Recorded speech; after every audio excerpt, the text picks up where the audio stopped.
What is up, guys? It is Robert of Movies with Me, and welcome to the Coco movie review. This movie is directed by Lee Unkrich and Adrian Molina, and it stars Anthony Gonzalez, Gail Garcia Bernal, Benjamin Bratt, a lot of people. There's a lot of voices in this movie, a lot of new faces that I've never heard of, and so that's always a cool thing to see, some more lesser known people. I like that. Now, if you don't know, I'm actually going to be doing a Pixar series review where I'm going to review every single Pixar movie starting from Toy Story all the way to Toy Story 4 when it comes out in 2019. And I'm going to be doing that over the course of 2 years.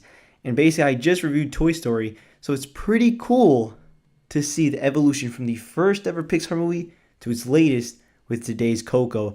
And Coco, guys, is beautifully animated. And I know everyone says that, but you gotta say it, because especially seeing after Toy Story, where the weirdest things were humans, they have just nailed humans now. Like, humans just look so good in Pixar movies now. There's nothing like demonic looking about them. They look great. They look fantastic. It's animated just gorgeously. There's just one shot that before the movie they actually talk about how it took them, like, I think it's like 100 something times, 100 something layers, some crazy number like that.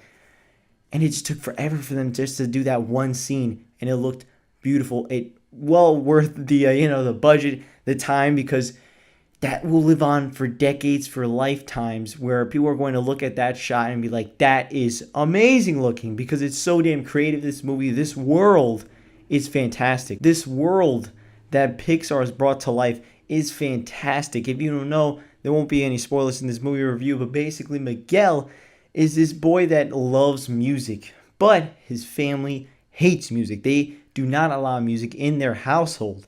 And so basically they're doing like this one tradition, this one holiday or whatever, where basically their relatives come back from the dead. At least he doesn't believe it. It's just kind of like, it's one of those stories that people make up, like vitamins. That's what he says, like vitamins, which, vitamins are real. But basically along those lines, during that time where the relatives come alive in a way where they get to place them down, and the dead relatives get to see them. They just can't see, they can't see each other. The dead people could see the alive people, but the alive people can't see the dead people. And eventually what happens is Miguel, somehow gets to the dead dimension, you could say. And now he needs to get back to the alive dimension, to the life, because, he doesn't want to stay dead, because before sunrise, or if he's not alive before sunrise, he's dead permanently. All this big story leads up to a pretty damn great adventure in the Pixar lineup. Apparently, the composer for this soundtrack is also Michael Giacchino. Holy shit, this guy's doing like everything now. But he's awesome. He does a great job of composing the music, because it adds the sort of theme of this Mexican sort of place, and it's pretty damn good, the soundtrack. And basically the whole culture is incredibly well set in this world. The characters are really damn good, but not to the point where I feel like the ending was justified. At the ending, while still a pretty damn good ending, it didn't bring me to tears. A lot of people were actually saying, oh, they cried so much at the end.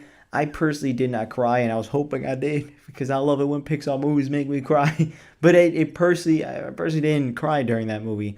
But it's an incredibly fun adventure with a lot of twists that I was not expecting. There are twists in this movie that I genuinely, when I saw it, was surprised. I was shocked. I was like, oh, that's an awesome twist. And then there's like another twist, and it's like, oh, that's even cooler. Like, there's like, two pretty damn cool reveals in this movie that when you see them, maybe you'll find them shocking. My one friend actually found it pretty predictable, he said, but the second sort of twist or reveal was cool. It is a genuinely cool reveal. It's a nice, different approach. And yes, this movie is all about, family and all that kind of stuff. That's the message is, you have to always be by your family, no matter what you want to pursue in life, just you got to be with your family. Yes, you could change your family's maybe traditions or stuff, but you got to stick with your family. And they did the message good.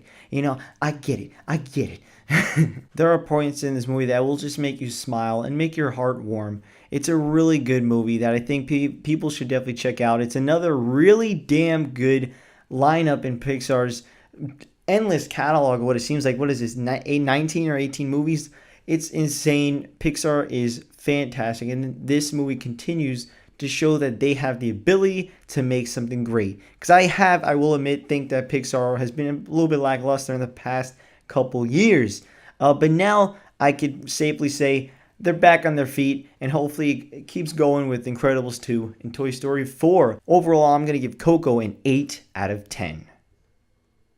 It's a great movie. It really is. It's a lot of fun. It's funny. It gives a good message. And there's just a lot of beautifully animated places. It's a very creative movie with a world that is destined to be loved. And yes, guys, I definitely think you should check it out. Did you see Coco? Did you like it? Did you not like it? And let me know down in the comments below. And I'll see you guys next time. Bye-bye.